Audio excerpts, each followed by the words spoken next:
বাদশাহ, ফেরাউন হলো বাদশাহ। বাবা তারা ফেরাউনের সাথে জাহান্নামে থাকবে। নবী বলেন যারা নামাজ পড়বে না, বাদশাহ হওয়ার পরে প্রতিষ্ঠিত করবে না, তারা মরণের সময় বাবা তাদের ফেরাউনের সাথে তাদের দেখা হবে, জাহান্নামে থাকবে রে, ফেরাউনের সাথে তারা জাহান্নামে থাকবে।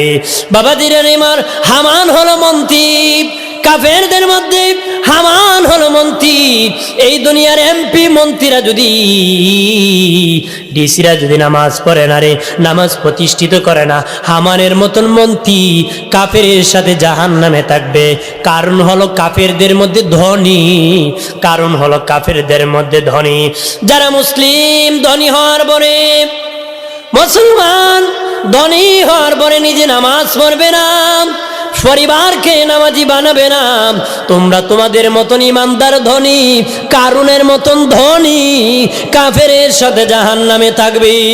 নাউজুবিল্লাহ বলি।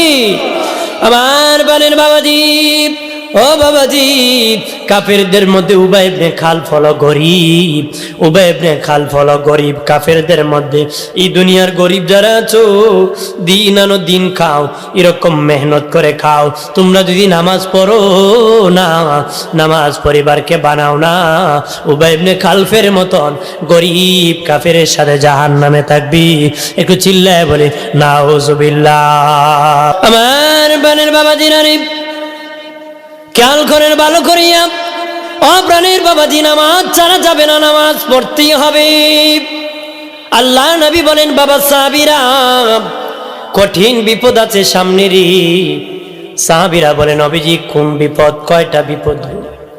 নবীজি বলেন বাবা সাহাবীরা রে 5টা বিপদ আছে সামনে, কঠিন বিপদ। আবু হুরায়রা রাদিয়াল্লাহু তাআলা আনহু কি নবী বলেন বাবা আবু হুরায়রা রে, ইমানের নৌকা মজবুত করো রে, ইমানের নৌকা মজবুত করো বাবা সাহাবী আবু হুরায়রা। কারণ নৌকা যদি মজবুত না থাকে রে, নদীতে স্রোত আসলে মোকাবেলা করতে পারবা না, নৌকা দুর্বল থাকলে ডুবে যাবা। নবী বলেন ইমানের নৌকা মজবুত করো রে, তখন তোদের সামনে কঠিন বিপদ আছে 5টা রে, ওই সময় তুফান আসবে, মোকাবেলা করতে হবে রে। কঠিন বিপদ কি মোকাবেলা করতে হবে। আমি কিন্তু অসুস্থতা নিয়ে আসছি, এখনো জ্বর আছে, কালকে প্রেশার নেমে গেছিল অনেক, মাহফিলে কয়েক মিনিট বক্তব্য দিয়ে শেষ করে দিয়েছিলাম, কিন্তু তারপর সাহস করে বের হয়ে গেছি।